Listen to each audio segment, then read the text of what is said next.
Mungkin terakhir dari aku, rule of 10,000 hour, di mana teman-teman kalau misalkan kita tahu, kalau misalkan kita perhatiin nih, ada teman kita yang jago banget main musik, sampai istilahnya mereka udah profesional. Mereka udah biasa main di apa ya, di orkestra atau di panggung lah ya. Ketika ada orang ngiringin seseorang nyanyi, dengerin orang nyanyi, mereka langsung tahu mainnya bisa di tangga nada mana. Gitu. Kenapa? Karena mereka udah terbiasa latihan satu hari berjam-jam bermain nada di berbagai tangga nada, sehingga ketika mereka dengar orang nyanyi, mereka bisa langsung tahu, oh dia nyanyi di tangga nada apa, gitu, atau di kunci apa, gitu kan. Atau misalkan ketika ada orang main musik, oh senarnya salah tuh, kurang di style dikit. Kenapa? Karena mereka punya hearing yang sangat tinggi. Bisa dapetnya itu dari mana? Dari tiap hari bisa bermain musik berjam-jam. Misalkan sehari 6 jam, sehari 8 jam. Mereka akan menjadi seorang pemusik yang profesional. Tapi kalau cita-citanya adalah menjadi seorang pemusik profesional yang hanya main alat musiknya 1 jam seminggu atau 1 jam sebulan, maka dalam perjalanan 3 atau 5 tahun belum akan gerak sampai kemana-mana. Kenapa? Karena kita punya jam terbang masih sangat rendah. Meskipun memang kita udah 5 tahun loh, tapi yang namanya jam terbang atau kerja keras itu nggak pernah bohong, teman-teman. Jadi sebagai penutup dari aku, sebelum kita masuk ke pertanyaan, kerja keras yang paling penting buat teman-teman, jangan pernah menyerah, dan selamat mencoba, teman-teman. Sekian dari aku, silakan kembali ke Bu Marta. Baik, terima kasih Pak Yudi untuk materinya yang sangat menarik. Kalau boleh sangatnya saya panjangin lagi. Kenapa? Karena ini sesuatu yang baru. Buat saya pribadi ini sesuatu yang sangat baru dan menjadi inspirasi banget buat saya. Dan Pak Yudi mau tanya nih, ada beberapa. Jadi ini sudah cukup banyak pertanyaan yang masuk. Nah, dari sekian banyak contoh yang tadi Pak Yudi sampaikan, kalau saya boleh menyimpulkan, atau misalnya mungkin saya ingin mengkonfirmasi kembali nih kesimpulan saya, apakah yang penting dalam masuk ke saham all time high ini adalah titik masuknya dibandingkan dengan titik keluarnya? Dua-duanya penting, Bu. Gitu. Jadi memang kalau misalkan aku share screen sedikit lagi ya, sebentar.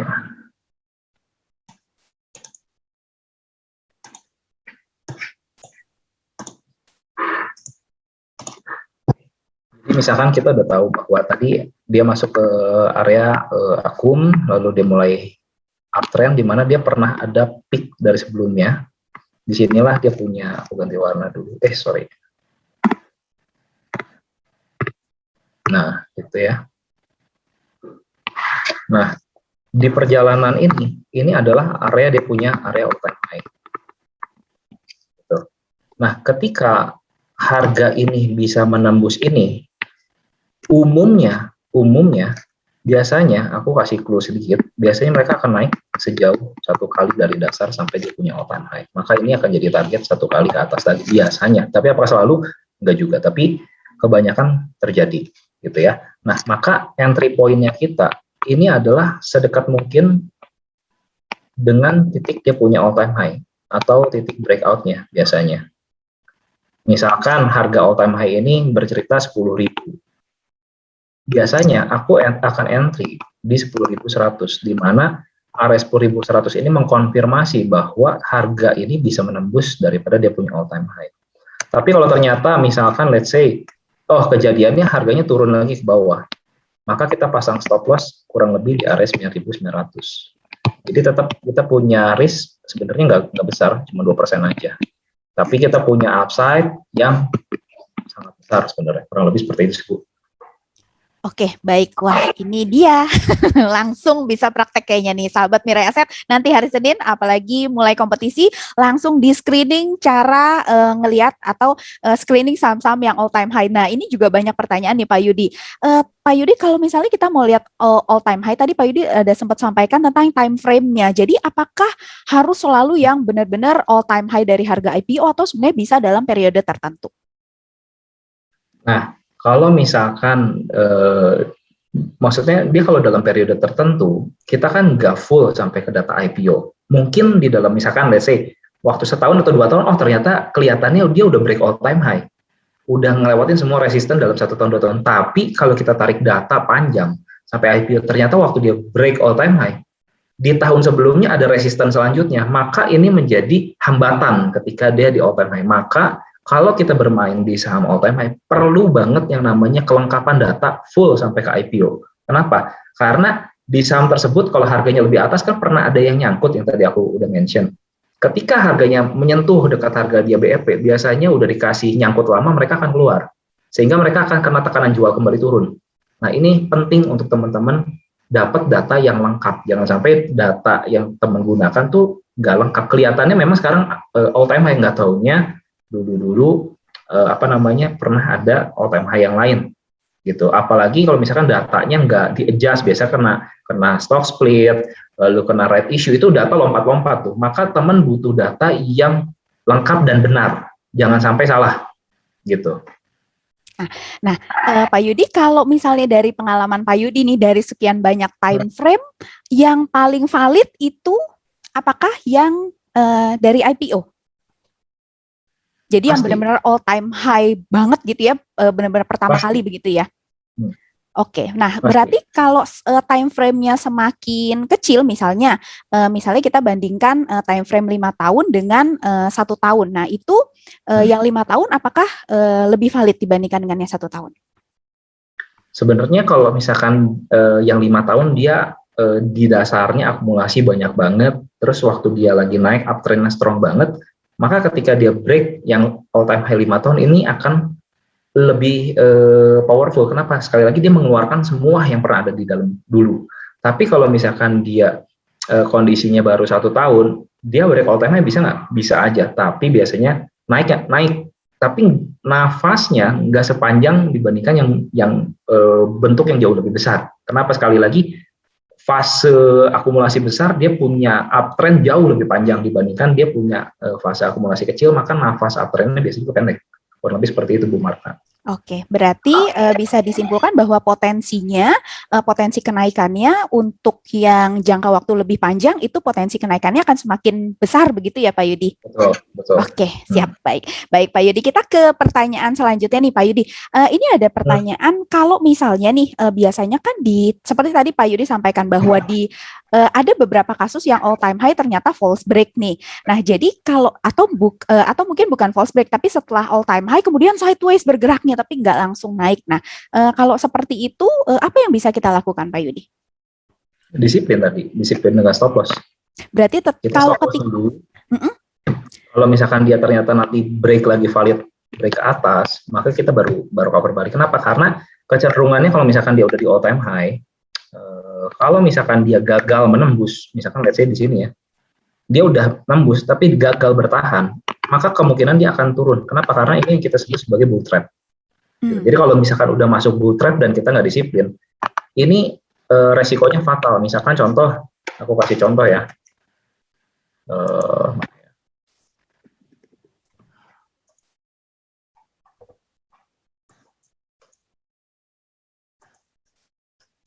Nah, ini kan kalau kita liatin view gede banget ya.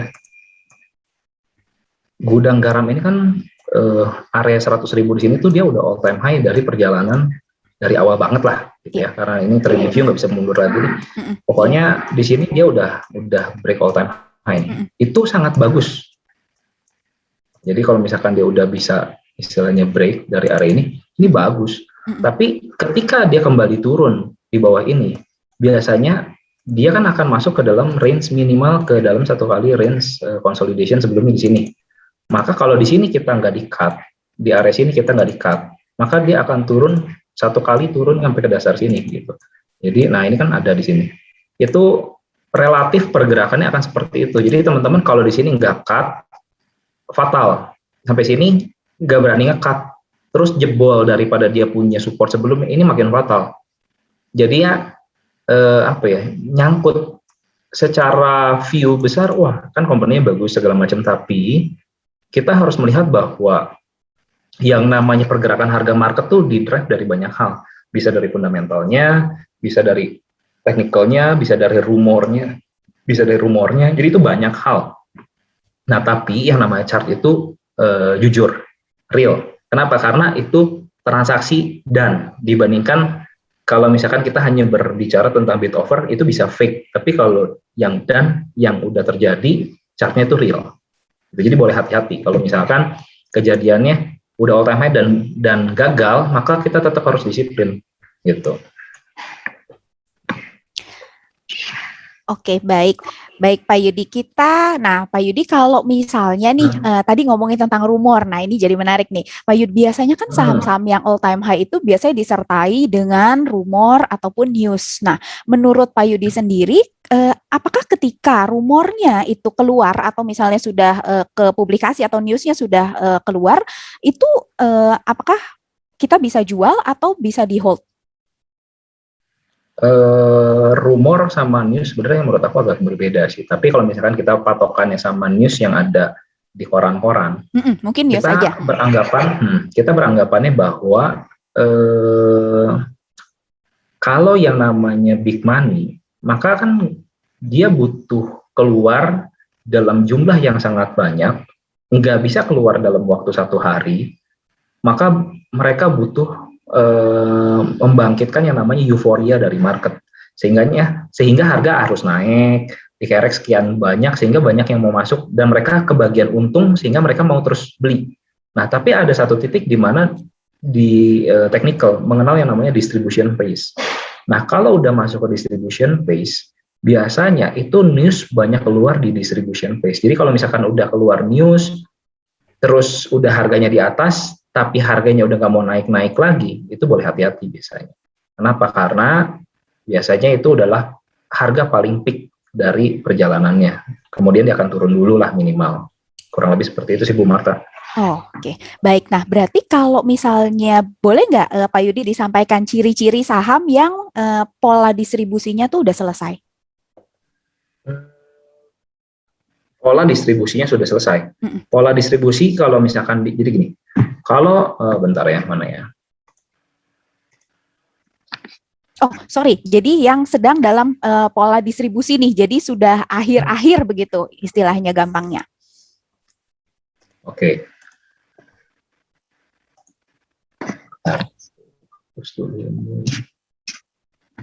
Nah, jadi balik lagi kita harus mengenali cycle dari market. Kalau tadi kita berbicara akum, lalu dia mulai masuk ke uptrend. Di uptrend ini dia bisa bikin beberapa kali base. Nanti ini mungkin di pertemuan selanjutnya kita akan bahas lebih detail. Tapi kurang lebih dia akan bikin beberapa base sampai satu titik. Biasanya base terakhir dia akan bikin pola-pola yang high-nya makin turun relatif seperti itu, di mana dia akan turun ke bawah. Jadi mengetahui bahwa ini adalah fase dari akhir dan distribusi, biasanya kita akan melihat tekanan jual makin lama makin dominan daripada dia punya fase consolidation. Kurang lebih seperti itu sih Bu Marta.